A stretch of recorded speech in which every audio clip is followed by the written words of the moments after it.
mengingat pembentuk undang-undang telah menghendaki Lembaga Perlindungan Saksi dan Korban diberikan kewenangan memutuskan adanya kasus-kasus tertentu, yaitu antara lain tindak pidana lain yang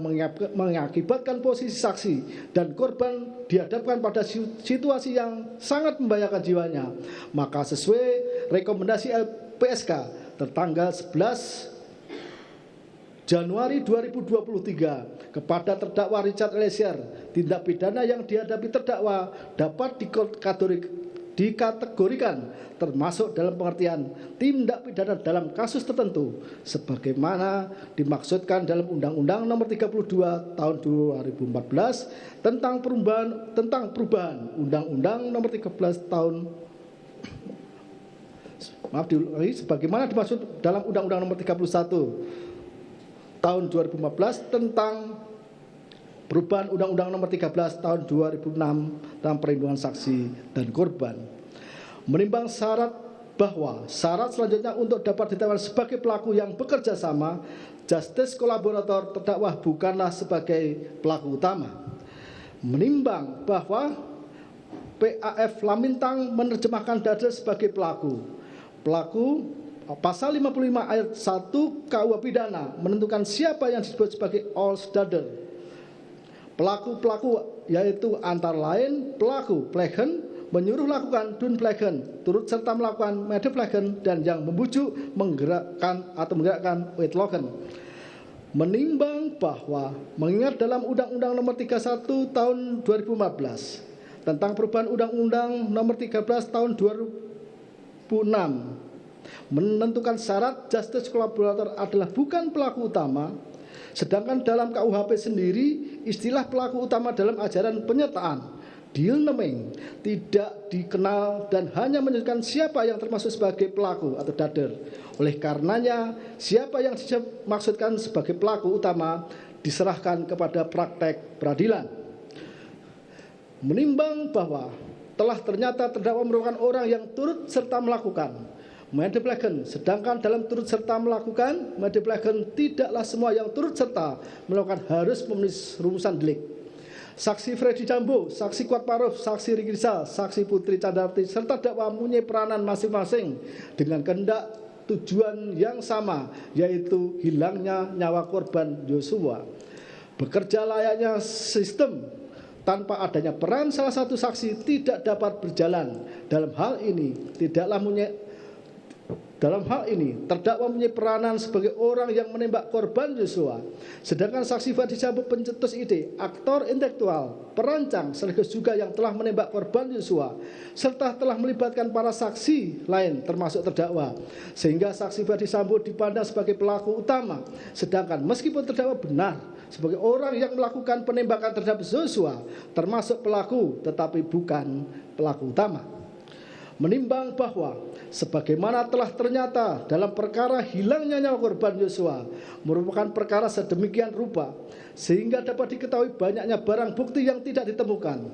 dirusak, dihilangkan, diganti, ditambah, bahkan telah menyeret pihak-pihak yang terlibat mengaburkan, merekayasa, menyesatkan sehingga banyak yang dihadapkan pada sidang kode etik serta telah diberi sanksi dari instansi kepolisian, bahkan beberapa di antaranya dipecat serta dihadapkan di muka persidangan.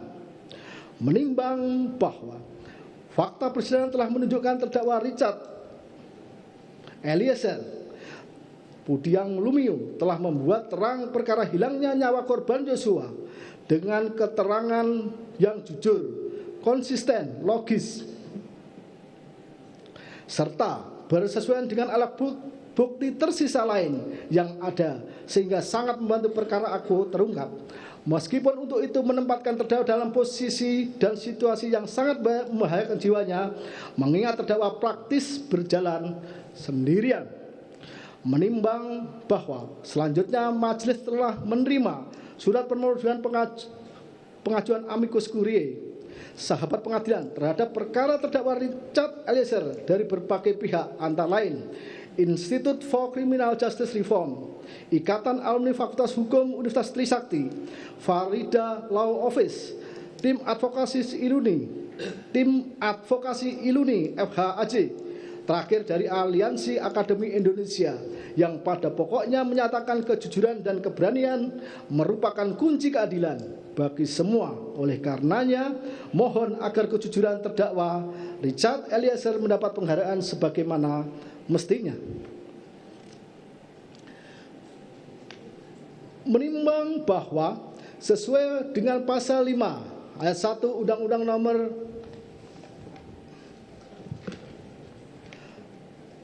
48 tahun 2009 tentang kekuasaan kehakiman, majelis tidak akan menutup mata dan merasa mendapat tekanan berkaitan dengan permohonan amicus curiae terhadap perkara terdakwa Richard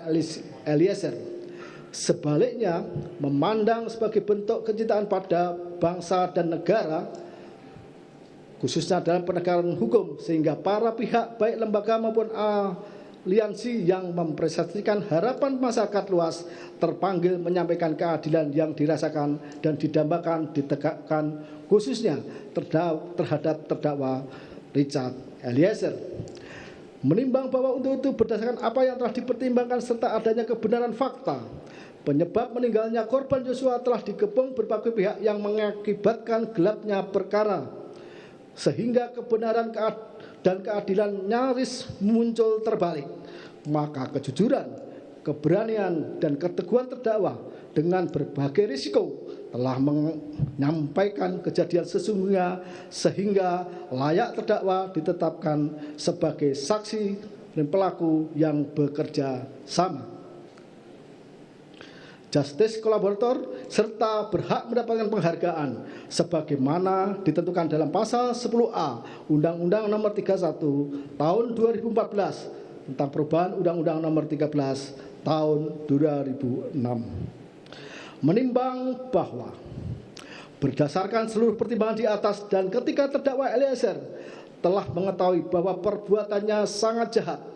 menyadari, menyesal, meminta maaf kepada keluarga korban Yosua, selanjutnya berbalik 180 derajat secara nyata, melangkah maju, memperbaiki kesalahan, meskipun harus melewati jalan terjal, berisiko demi kebenaran, dan hal itu telah terdakwa Richard Eliezer tunjukkan sebagai bentuk pertobatan. Maka menurut hemat majelis adalah adil apabila pidana yang dijatuhkan kepada terdakwa Richard Eliezer ditentukan sebagaimana dalam amar putusan.